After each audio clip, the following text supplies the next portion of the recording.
నెలకి 50,000 నుండి 60,000 ఆదాయం రన్ టైలర్ యాప్లో ఆర్డర్ కంప్లీట్ చేసి పేమెంట్ పొందండి.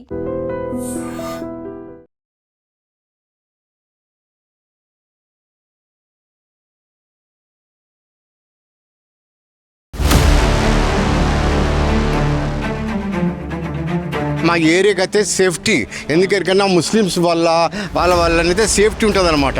ఇప్పుడు మూడోసారి ఆయన గెలిచడం 3 సార్లు గెలిచాడు. రావు కనీసం చేసింది ఏం లేవు. ఇప్పుడు రోడ్లు సరిగా లేవు. ఆయన ఎప్పుడైనా గౌమాత గౌసేవ అది అంటారు కానీ పబ్లిక్ సేవ పట్టించుకోదు. Welcome to I dream channel. This is Pavan. ప్రస్తుతం మనం గోషామహల్లోనే ఉన్నాము. ఈ నియోజకవర్గంలో ఆ ఎమ్మెల్యేగా పనిచేస్తున్న రాజా సింగ్ గారు ఆయన పార్టీకి రాజీనామా చేయడం అయితే జరిగింది, రిజైన్ చేయడం జరిగింది. సో ఆయన ఎందుకు రిజైన్ చేశాడంటే రామచంద్రరావు గారిని అధ్యక్షులుగా పెట్టడము, ఇంకోటి నాకు థ్రెట్ ఉంది, నక్సలైట్ల నుంచి బెదిరింపు కాల్స్ వస్తున్నాయని చెప్పడము. సో ఇలాంటి కొన్ని వార్తలు ప్రసిద్ధిగాంచాయి. ముఖ్యంగా రాజా సింగ్ గారు అయితే గతంలో చాలాసార్లు బీజేపీ నుంచి సస్పెండ్ చేయడం జరిగింది. బీజేపీ నుంచి ఆయన మాట్లాడే మాటలు కావచ్చు, ఆయన ఎక్కువగా హిందుత్వ భావజాలాలు కలిగిన వ్యక్తి, కట్టర్ హిందువుగా కూడా మనం చెప్పుకోవచ్చు. సో హిందువులకి ఎప్పుడూ ప్రశ్నిస్తూ, అంటే అపోజిషన్లో ఉన్న వాళ్ళని కూడా ఆయన తిట్టే విధానాలు కొంచెం వైరల్గా మారడము, చర్చనీయాంశంగా మారడము. అందువల్ల ఆయన ప్రతిసారి ఎప్పుడు న్యూస్ ఛానళ్ళల్లో ఈ సోషల్ మీడియాలో ట్రెండింగ్లోనే ఉంటుంటారు. అలాంటిది ఈసారి ఎక్కువగా ఉన్నారంటే రిజైన్ చేశాడు. అసలు ఈ గోషామహల్లో ఆయన గెలిచిన తర్వాత వరుసగా గెలుస్తూనే ఉన్నాడంట. మరి ఇక్కడ ప్రజలు ఏమనుకుంటున్నారు, ఎలాంటి పనులు చేయగలిగాడు, ఆయన గెలిచిన తర్వాత ప్రజలకు సపోర్ట్ చేయగలిగాడా లేదా, అసలు ఏంటి అనేసి ప్రజల్ని అడిగి తెలుసుకుందాము. నమస్కారం అండి. చెప్పండి. మీ పేరండి? నా పేరు విమోచన్ సంపతి. ఓకే, చెప్పండి. రాజా సింగ్ గారి గురించి మీకు ఏం తెలుసు, ఆయన గెలిచిన తర్వాత మీకు ఏ విధంగా చేశారు? రాజా సింగ్ గారు హిందూయిజం మీద గెలిచిండు. అతను వేరే ఆల్టర్నేటివ్ లేక హిందూయిజం మీద గెలిచిండు. అతను ఉన్న వల్ల ఇక్కడ మా ఏరియాకి అయితే సేఫ్టీ, ఎందుకన్నా ముస్లిమ్స్ వాళ్ళనైతే సేఫ్టీ ఉంటుంది అనమాట. మాకు అతను ఒక ఇది అనమాట, అండగా ఉంటాడు అనమాట. ఏంటి ఇప్పుడు ఆయన ఒక హిందుత్వ భావజాలంతోనే గెలిచాడా, లేదు అంటే ప్రజలకి కూడా మంచి చేద్దామని ఈ విధంగా ప్రజలు నమ్మి గెలిపించుకున్నారా? కూడా గెలిచిండు, కానీ అతను ఇక్కడ దాకా రాలేకపోయిండు. అక్కడ ధూళిపేటలోనే బాగా డెవలప్ చేసుకున్నాడు, కానీ ఇంకా ఫుల్ అతని కాన్స్టిట్యుయెన్సీ అంతా డెవలప్ కాలేకపోయింది. అది ఇప్పుడు ఏంటి పరిస్థితి? ఇప్పుడు ఏంటి మరి ఆయన నెక్స్ట్ పార్టీ పెట్టబోతున్నాడని కొన్ని వార్తలు వస్తున్నాయి, మళ్ళీ శివశక్తిలో జాయిన్ అవుతారని ఇంకొన్ని వార్తలు వస్తున్నాయి. అది పార్టీ పెట్టేది ఇంకా డిసైడ్ కాలేదు, కానీ అతనికి అన్యాయం అయితే జరిగింది. ఫస్ట్ 4 లీడర్గా అతనికి ఎలక్ట్ చేయలేదు. అది ఇతను సీనియర్ మోస్ట్ ఇతను ఒక్కడే గెలిచిండు ఒక టైంలో. సీనియర్ మోస్ట్ అతనికి అప్పుడు ఫ్లోర్ లీడర్ కూడా ఇతను సీనియర్ ఉండగానే దొరకలేదు.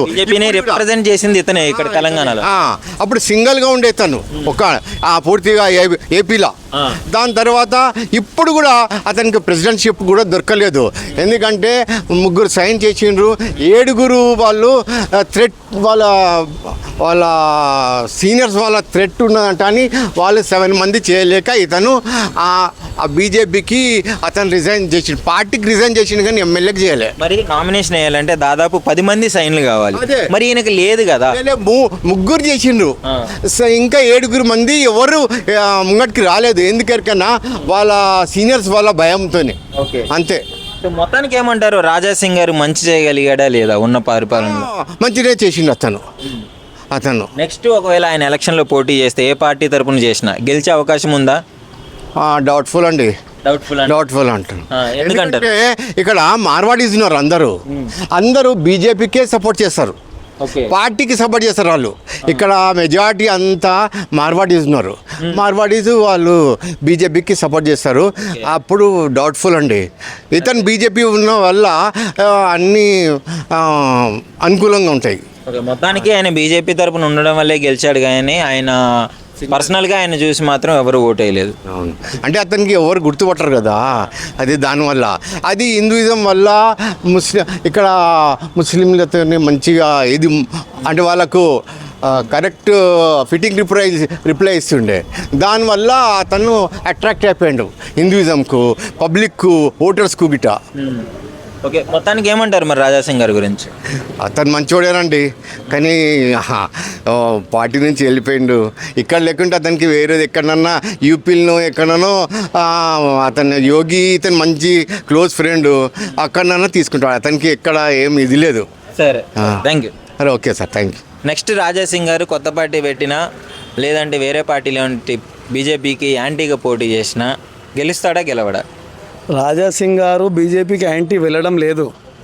ఆయన ఏమంటున్నారు, నేను హిందూ ధర్మంని కాపాడేందుకు నేను ప్రజల్లో ఉంటాను, ప్రజలతోనే మమేకమై ఉంటానని చెప్తున్నారు. రిజైన్ చేశారు కదా పార్టీకి. ఆయన రిజైన్ చేశారు, ఎందుకంటే పార్టీని బలోపేతం చేయండి తెలంగాణలో, దానికి మీరు సహకరించమని అధిష్టానానికి కోరారు. కానీ ఆయన పార్టీకి వ్యతిరేకం ఎప్పుడు లేదు. ఆయన బయట వార్తలు ఏంటంటే రామచంద్ర గారిని అధ్యక్షుడిగా పెట్టడం వల్లే వీళ్ళకి పార్టీలు అంతర్గత విభేదాలు వస్తున్నాయని కూడా వార్తలు ఉన్నాయండి. వారు ఏమంటున్నారు, నేను మోదీ గారి ఫాలోవర్ని, నేను అమిత్ షా గారి ఫాలోవర్ని, నేను యోగి ఆదిత్యనాథ్ గారి ఫాలోవర్ని, నేను హిందూ ధర్మ రక్షకునిగానే పనిచేస్తాను, కానీ హిందూ ధర్మ సేవకునిగానే పనిచేస్తానని చెప్పారు. కానీ ఆయన నేను బీజేపీకి వ్యతిరేకమని ఏనాడు చెప్పలేదు, చెప్పబోడు కూడా. ఆయన ఇంకా ఆయనకి వేరే ఛాన్స్, బీజేపీ నుంచి రిజైన్ చేసి వెళ్ళిపోయారు. ఏదో ఒక పార్టీ నుంచి పోటీ చేయాలి, లేదా సొంత పార్టీ అయినా పెట్టాలి. ఆయన సొంత పార్టీ అనేది పెట్టడం అని ఆయన ఎప్పుడు చెప్పలేదు, చెప్పలేడు కూడా. ఆయన చెప్పేది ఏంటంటే, మన పార్టీ బలోపేతం కావాలి, మన హిందూ ధర్మం కోసం నేను పని చేస్తున్నాను, పని చేస్తే నాకు కొద్దిగా అధిష్టానం నుంచి నాకు కొద్దిగా ఇంకా సహకారం అందించాలని ఆయన ఉద్దేశం ఉంది. పార్టీని బలోపేతం చేయమని కోరడం జరిగింది. కానీ పార్టీకి వ్యతిరేకం వెళ్ళి నేను సొంత పార్టీ పెడతాను, నేను సొంత పార్టీ చేస్తాను ఆయన చెప్పండి. పార్టీని బలోపేతం చేయాలంటే పార్టీలో ఉండి బలోపేతం చేయాలి. నువ్వు పార్టీకి రిజైన్ చేసి వస్తే ఇప్పుడు ఈయన ఫాలోవర్స్ అందరూ కూడా పార్టీ నుంచి తప్పుకునే అవకాశం ఉంది కదా.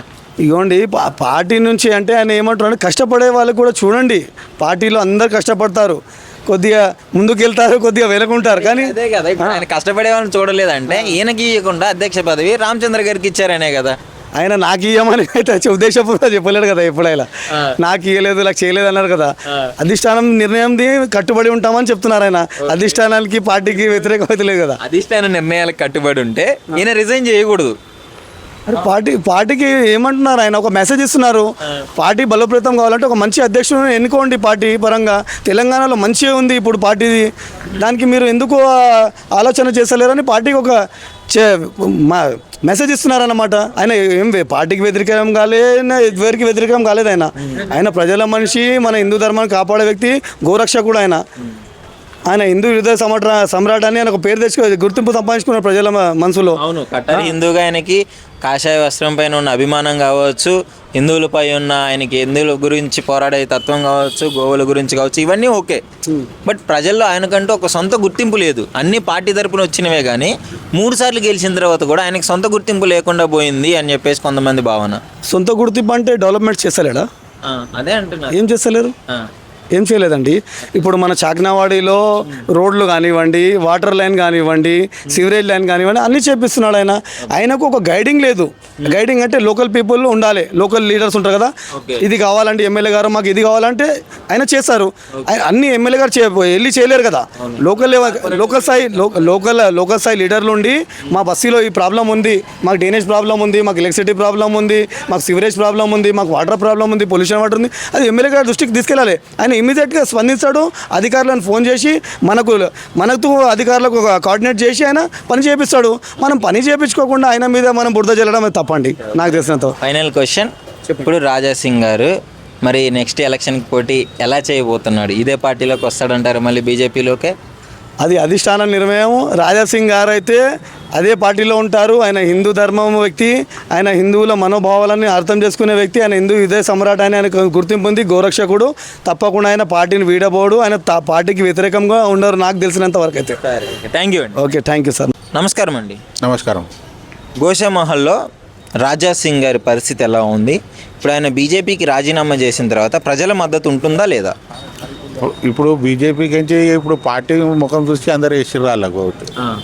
ఇక పార్టీకి నుంచి వెళ్ళిపోతే ఇక చెప్పలేము. గతంలో కూడా ఆయన ముస్లిమ్స్ మీద చేసిన విమర్శలు కావచ్చు, కొంచెం ఆయన స్పందించే విధానం ఘాటుగా ఉండడం వల్ల బీజేపీనే సస్పెండ్ చేసింది 2022లో.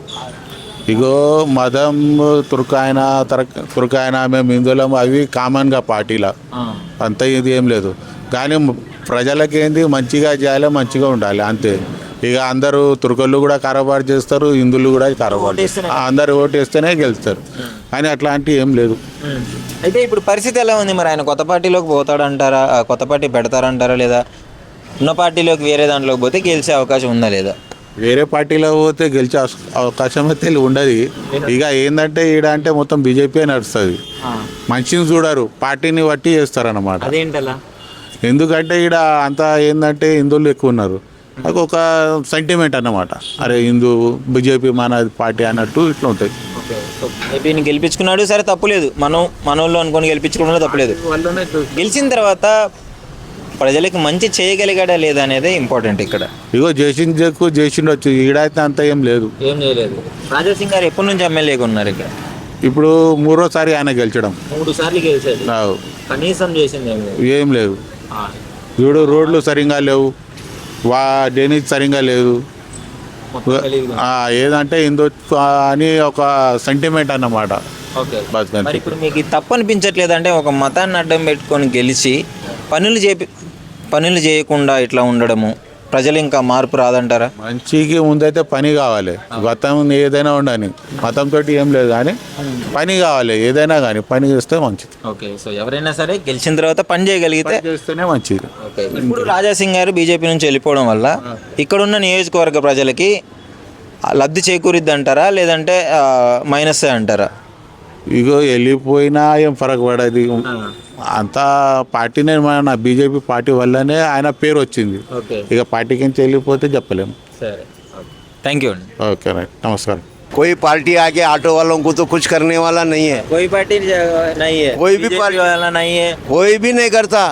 राजा सिंह नहीं करता, कोई नहीं करता. अपन करे तो अपनी मेहनत खाना है, कोई की कुछ नहीं करता. अब थोड़े परमिटा निकले बोल के बोल रहे हैं, किसको मिलते किसको नहीं वो भी नहीं मालूम.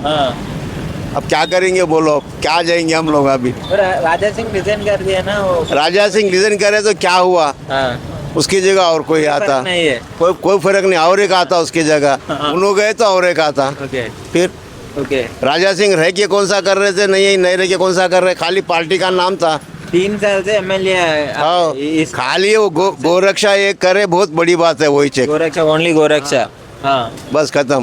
ओके, अब देख रहे हालत, देख रहे रोडों की. राजा सिंह एमएलए है पूरा, देखो कोशामल पूरा फिर के देखो, जहाँ बोले वहाँ खड्डे. क्या करेंगे, डांस करते चलाना पड़ता गाड़ी. ఓకే, ठीक है. ఓకే. సో ఇక్కడ మాకు రోడ్లు లేవు, మా ఆటో వాళ్ళకి ఏది మంచిగా చేయలేదు, ఏ పార్టీ వచ్చినా మా పరిస్థితులు ఇలానే ఉన్నాయని చెప్తున్నారు. అంతేనన్నా? అది ఎవరినైనా గెలిపించుకునేటప్పుడు ఆలోచించి మనకి ఏం మంచి చేస్తారని గెలిపించుకుంటే ప్రజలకి ఏమన్నా మంచి జరిగే అవకాశం ఉంది. ఒక పార్టీ పరంగా చూసుకొని, ఒక మతం పరంగా చూసుకొని, ఒక కులం పరంగా చూసుకొని గెలిపించుకుంటే మాత్రం ఇలాంటి పరిస్థితులే వస్తుంటాయి. చెప్పండి, రాజాసింగ్ గారు బీజేపీకి రిజైన్ చేసిన తర్వాత పరిస్థితులు ఎలా ఉన్నాయి? ఇక్కడ నియోజకవర్గంలో ఈసారి ఆయన పోటీ చేస్తే గెలిచే అవకాశాలు ఉన్నాయా ఇండివిజువల్గా? ఆయన హిందుత్వం మీదనే ఎక్కువ మాట్లాడతాడు. గెలిస్తే హిందుత్వం మీదనే గెలవాలి, కానీ ప్రజలకు ఆయన చేసింది ఏం లేదు. ఎక్కడ ఏం ప్రాబ్లం వచ్చినా కానీ అతను రాడు. ఆయన ఎప్పుడైనా గౌమాత గౌసేవ అది అంటాడు, కానీ పబ్లిక్ సేవ పట్టించుకోడు, మనుషులను పట్టించుకోడు. జులూస్ తీస్తాడు, అదొకటి. గౌసేవ గౌరక్షక్ అంటాడు, కానీ పబ్లిక్ దిగితే ఏమన్నా చేయాలి కదా. పశువు గోవుల్ని అంత బాగా చూసినప్పుడు మనుషుల్ని ఇంకెంత బాగా చూడాలి. అతనేం పట్టించుకోడు, మనుషుల దగ్గరికి రాడు, అతని ఆఫీస్లో కలవాడు. ఓకే, మరి 3 సార్లు వరుసగా ఏ విధంగా గెలిచాడు అంటారు ఇక్కడ? బీజేపీ సింబల్ పైన గెలిచాడు అతను. బీజేపీ గురించి అతను గెలిచాడు, అతని గురించి బీజేపీ ఏం లేదు. ఓకే, ఆయన గెలిచింది కూడా బీజేపీ ఆ కమలం గుర్తు ఉండడం వల్లనే. అంతే, కమలం గుర్తు ఉండడం వల్లనే. ఆ తర్వాత ఏంటంటే గౌమాత గురించి, అదే కానీ అతను వ్యక్తిగతంగా అయితే గెలవడం కష్టం. సో ఇప్పుడు మరి ఒకవేళ వేరే పార్టీలోకి వెళ్ళి పోటీ చేసి గెలిచే అవకాశాలు ఏమైనా ఉన్నాయా మరి? లేదంటావా? కష్టం, వేరే పార్టీ నుంచి రావడం కష్టం అతను. మరి ఏంటి ఇప్పుడు రాజాసింగ్ గారి గురించి చెప్పాలంటే ఏం చెప్పగలుగుతాను? అంతే, చెప్పడం అతని గురించి ఏమైనా చేస్తే చెప్పగలుగుతాం కదా. ఆయన ఈ డివిజన్లో కాన్స్టిట్యూన్సీలో ఏం చేయలేదు అతను. అక్కడ అసలు రాడు, ఇప్పుడు మొన్న మనం ఈ టెంపుల్లో 5,000 మంది ఇది మనం బండారా పెట్టినాము, అతనికి ఇటా ఇన్విటేషన్ ఇచ్చాము, రావాలి కదా, రాలేదు. మరి హిందువుల పట్ల ఆయన సపోర్ట్గా నిలబడుతూ హిందువులకి ఏ చిన్న ప్రాబ్లం వచ్చినా మాట్లాడతాడని, హిందువులకి ఏ సమస్యలు వచ్చినా చూస్తారని చెప్పడం జరుగుతుంది. ఇక్కడ ఉన్న వాళ్ళందరూ మెజారిటీగా హిందువులే ఉన్నారు. మరి మీ సమస్యలు పట్టించుకోలేదా? పట్టించుకోడు, అతను కలవాడండి, పట్టించుకోలేదు. సో ఇప్పుడైతే చూస్తున్నారు కదా, గోషామాల్లోనే ఇక్కడ ఆయన నియోజకవర్గంలోనే వరుసగా 3 సార్లు గెలిచి ప్రజలకి ఆయనకంటూ సొంతంగా ఏ గుర్తింపు లేకుండా ఉన్నాడు. ఆయన కేవలం ఒక కమలం గుర్తు, ఆ బీజేపీ పార్టీ తరపున మాత్రమే ఆయన్ని చూసి ఓట్లు వేస్తున్నాడని ఇక్కడ ప్రజలందరూ చెప్పడం జరుగుతుంది. కొంచెం 3 సార్లు గెలిచినాడు కాబట్టి ఏదో కొంచెం చేసినారని చెప్పేసి కొంతమంది అంటుంటే, కొంతమంది అసలు ఆయన మమ్మల్ని పట్టించుకోలేదు, ఓన్లీ ఆ గోవుల సంరక్షణ అయితే చూడగలుగుతున్నాడు కానీ మనుషుల సంరక్షణ ఏం చూడలేకపోతున్నాడు, మా సమస్యలకి రాడు, మా ఆనందాన్ని పంచుకోడు, అసలు ఏం చెయ్యడు. ఆయన ఒక ఎమ్మెల్యేగా ఉన్నా కానీ మాకు ఏమంతా ఇప్పుడు ఉన్నా ఒకటే లేకపోయినా ఒకటే అనే విధంగా ప్రజల భావన అయితే ఉంది ఇక్కడ. సో మరి ఒకటే అతను. సో ఇప్పుడు ఇక్కడ పరిస్థితులు అయితే ఈ విధంగా ఉన్నాయి.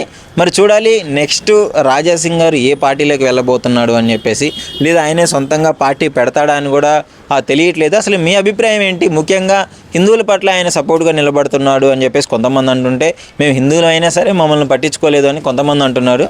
ముఖ్యంగా ఇది చూసే హిందువులు కావచ్చు, ఎవరైనా సరే దీని మీద మీ అభిప్రాయం ఏంటో కామెంట్ రూపంలో తెలియజేయండి.